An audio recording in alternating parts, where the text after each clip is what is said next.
The words hit like ice water in my veins. Connor looked directly at me, his 12-year-old mouth forming the syllables with deliberate cruelty. Trash belongs outside.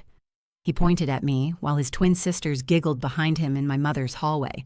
My son Daniel stood frozen beside me, his small hand clutching his jacket. He was watching his cousin call his mother garbage, while 3 generations of family said nothing. The silence stretched like a taut wire about to snap. Lauren's mouth hung open, but no correction came. Mom gripped her wine glass tighter, her eyes avoiding mine. Even Greg remained planted in his living room chair, the sound of football commentary drifting through the doorway. The metallic taste in my mouth intensified as I realized this wasn't shock keeping them quiet. It was agreement. My name is Diana. I'm 34 and a hospital billing manager.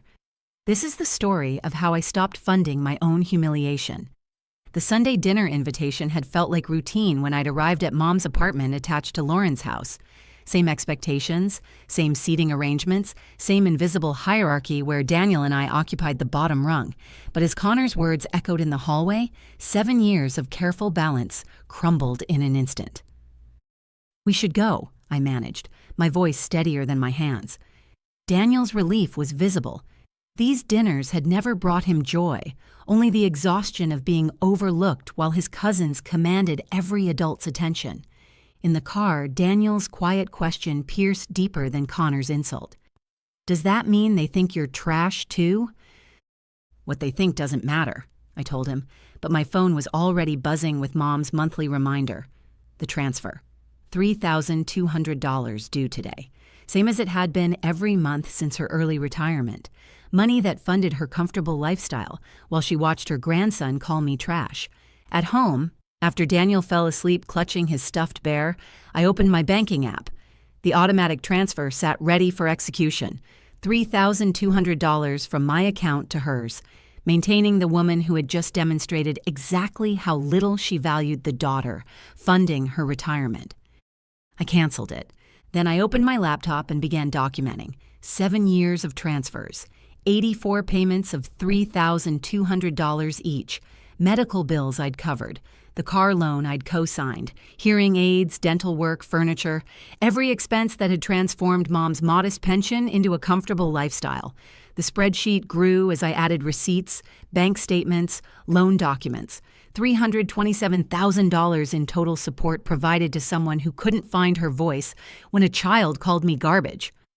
Monday morning at 8:30 a.m., I sent the documentation, not just to Mom, but to everyone. Lauren, Greg, my brother Kevin in Oregon. The subject line was surgical in its simplicity.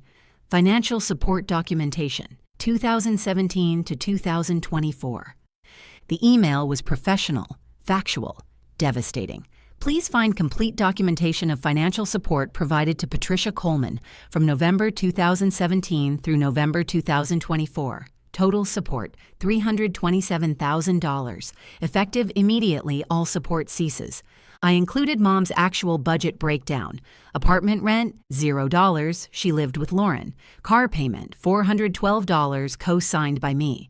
Insurance, utilities, food, wine, roughly $1,200 monthly. Her total income from Social Security and pension, $1,640. The math was simple. She'd be $28 ahead each month without my contribution. By 9 a.m., my phone was exploding. I silenced it, watching 17 text messages accumulate. Lauren demanding explanations. Kevin calling me insane. Mom begging for reconsideration. I responded to none of them. When Kevin finally reached me at noon, his voice cracked with disbelief. "Have you lost your mind?"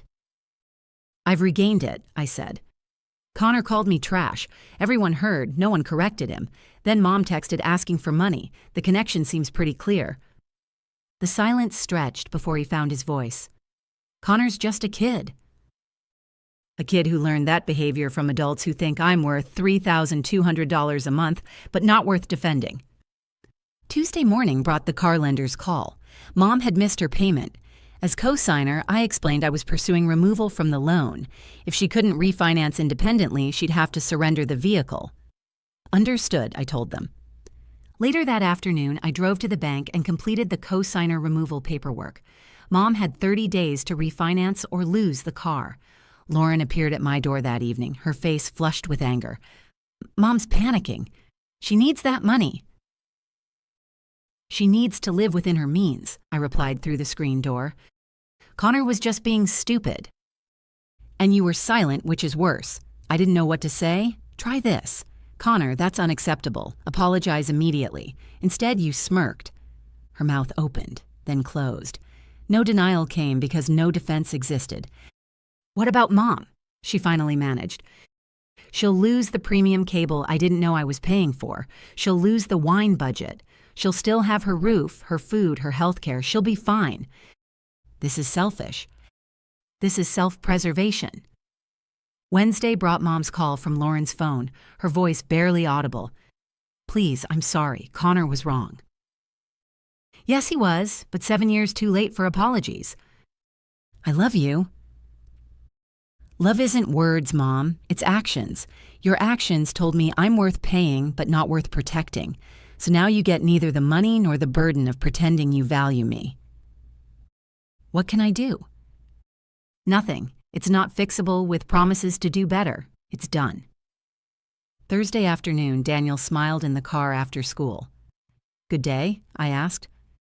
Really good. I didn't think about Sunday at all. Are we still doing Sunday dinners at Grandma's? No, not for a while. His relief was immediate. Good. I didn't like them anyway. Can we have our own Sunday dinners? Just us? Absolutely. What should we eat? Pizza. And we can watch movies and nobody will call us weird. That Sunday, Daniel and I created our own tradition. Pizza, movies, board games, laughter without fear of judgment. No 12-year-olds hurling insults, no grandmothers prioritizing money over dignity. Just peace in a family of two who actually valued each other. 3 weeks later, Kevin called with an update. Mom had moved in permanently with Lauren after surrendering the car, living entirely on her pension and Social Security. Connor, apparently, had been grounded from video games for a month after Lauren finally explained to Greg what had actually happened that Sunday. He wants to apologize, Kevin said. I told him that ship had sailed. Some lessons come too late to matter. Monday morning, 8 days since the last transfer, my phone remained silent. No requests for money. Mom had figured out how to live within her means after all. The decision was permanent. I had closed the door on a family that treated me like an ATM, with a pulse. The trash had learned to stay outside, while inside it was finally warm and safe and kind.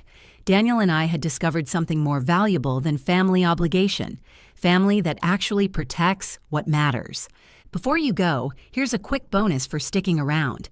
If you love learning and growing like I do, you need to try audiobooks. I've got an exclusive deal with Audible. Your first month is completely free. That's access to over 500,000 titles, zero cost to you. All the details are waiting in the description. Don't miss this one.